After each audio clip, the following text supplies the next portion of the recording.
Despite all of humanity's modern advances, storms can remain terrifying and dangerous realities. In fact, it's a little dark in here right now. As I'm recording this on Saturday afternoon, we have the threat of potential thunderstorms. A powerful hurricane can lash the earth with lightning and hail and flash floods. They can bring devastation even to the most modern communities. We can have tornadoes and dust storms. We can have typhoons and monsoons and blizzards. Storms are dangerous. And the people who lived in biblical times were even more vulnerable to these realities than most modern Canadians will ever be.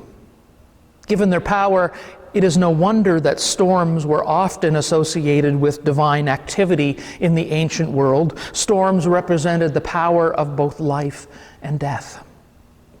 Both our passages today, Job and Mark, they use storm imagery, but to very different ends. The lectionary suggestion that we read these two texts together, however, Job and Mark, opens up a conversation between the Old and the New Testaments. A conversation that can have important connections to our lived reality today. Job 38 is a climactic moment in the larger narrative of Job. Earlier in the book, Job states, "But I would speak to the Almighty, and I desire to argue my case with God." And chapter 38 is the moment that Job has been demanding. Then the Lord spoke to Job out of the storm, and he said, "Who is this that obscures my plans with words without knowledge? Brace yourself like a man. I will question you, and you shall answer me." From the storm, God questions Job all the way until chapter 41. And the speeches there in these 3 chapters contain some of the richest biblical reflection on creation. Catherine Schifferdecker, professor of Old Testament at Luther Seminary, notes in her book Out of the Whirlwind that the speeches answered earlier statements and assumptions in Job about God's ordering of creation, about procreation, and about humanity's place in creation. In the divine speeches, God negates Job's maledictions and stresses Job's inability to comprehend or master the world God has created. In other words, God puts Job in his place. According to Job, chapters 38 to 41, God has created a wild world in which humanity is neither the center nor the pinnacle. Appropriate to the content of the speech, God appears to Job in the form of a powerful whirlwind. Much like a storm, God's speeches to Job are adversarial, they are contentious, and ultimately Job leaves his encounter with God reoriented in his view, in the way he sees creation and the Creator and his place in it. It is a world that he cannot control and in which he is not at the center. In this world, the forces of chaos have a place among God's creatures. And these forces of chaos, they serve as a reminder that human power is not unlimited. God explains to Job that the universe necessarily contains chaos within it. The unpredictability of life is not evil, nor is it evidence of God's disorders or failures. Rather, the image of God giving birth and nurturing the sea monster, it underscores the generativity of chaos, the importance of chaos, of what it produces. It is an essential part of God's creation. For life is a process of expanding and unfolding and growth, but it also must include death and receding and collapsing. Growth and decay are opposite sides of the same coin. In order for growth to occur, some things must fail. For there to be new orders, the old order must be swept away. For there to be space for new life, some things must die. Like a garden transitioning from summer to winter vegetables, newness and change requires overturning and seeming disorder. This does not deny the existence of moral evil. God admits that it exists in the same speech in verses 12 to 15, but chaos isn't exactly the same thing as immorality. The chaos of lightning strikes, for example, they are a natural and necessary part of the world's construction. They aren't supposed to be understood as judgment. God has sown chaos into the very fabric of creation on purpose, not to punish us, not to terrorize us, but because this is a necessary condition of life itself. And without it, none of this would exist. Nature needs disorder for its order to function. Without the seemingly chaotic patterns of weather and animal life and even bacteria and viruses, we wouldn't have a chance of survival. And yet, those same chaotic forces can at times threaten our very existence, or at the least upset our ordered existence. And here in particular, I'm thinking about COVID. And all of this is a mystery. It is not explained or defended. God merely asserts it. This world, full of beauty and creativity and danger, seems not to have been constructed only for human consumption.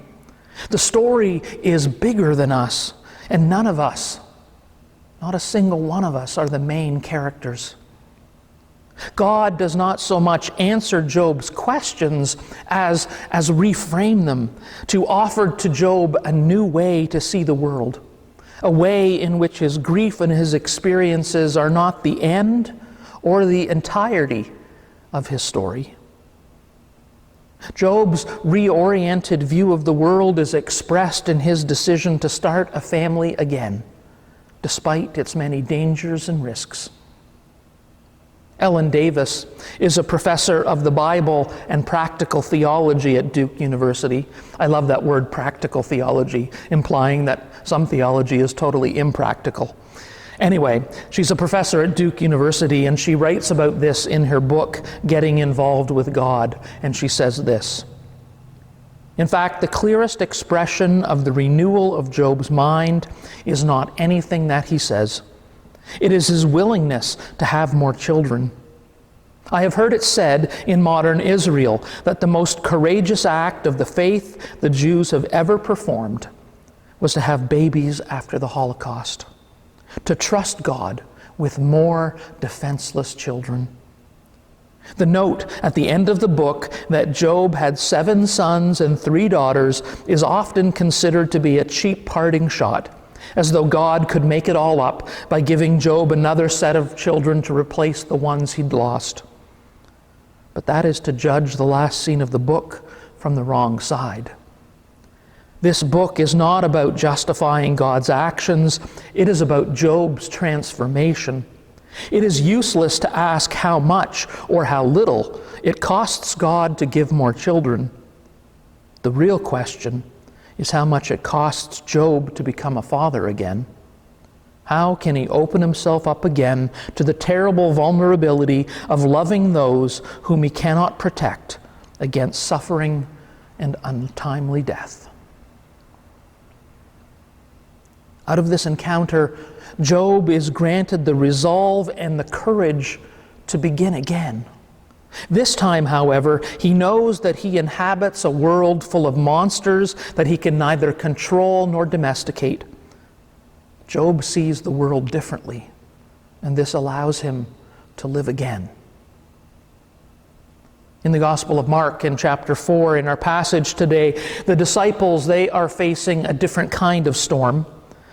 At evening time, Jesus invites the disciples to go over to the other side of the lake. Now, their departure did not necessarily isolate them from the crowd, since verse 36 says there were also other boats with him. And a short time later, a furious squall came up, and the waves broke over the boat so that it was nearly swamped. Echoing the book of Jonah, Jesus is asleep at the rear of the boat with his head on a pillow, unbothered by the chaos around him. And in a frustrated outburst, the disciples cry out, "Teacher, don't you care if we drown?" The question echoes that of the sailors in Jonah. What are you doing so sound asleep? Like Jonah, Jesus here is also responsible for the storm's cessation. But the parallel ends here. The storm in Jonah ends because the prophet Jonah is thrown out of the boat into the belly of a giant fish. The storm in Mark ends because Jesus commands it. Be silent, be still. And then Jesus turns to his disciples and asks, "Why are you so afraid? Have you no faith?" His questions, they draw a painful contrast between the rest of disciples who respond to the storm with fear and despair, and Jesus, who is so unconcerned by the events happening around him that he is asleep in the back of the boat. In keeping with Mark's depictions of the disciples, they are dumbfounded, and in shock they ask, "Who then is this, that even the wind and the sea obey him?" We can give the disciples credit for one thing. They get the question right, even if they do not know quite how to answer it yet. Like the other stories in Mark, the disciples fail to see that the story is not only about their lack of faith, but that it is also about the faithful one in their very midst. In both these stories, in Job and in Mark, the storm reveals something about God, something about the world, and something about faith.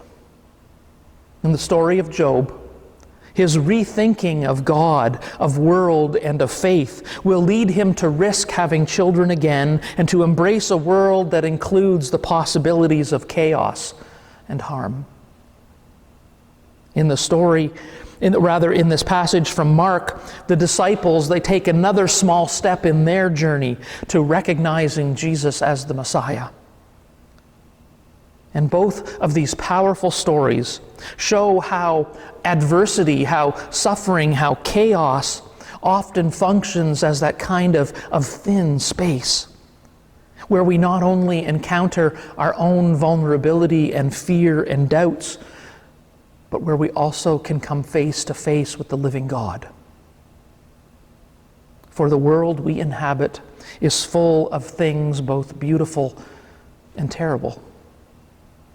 The watery chaos, monsters, Leviathan wanders this earth unchained and undomesticated, according to the book of Job.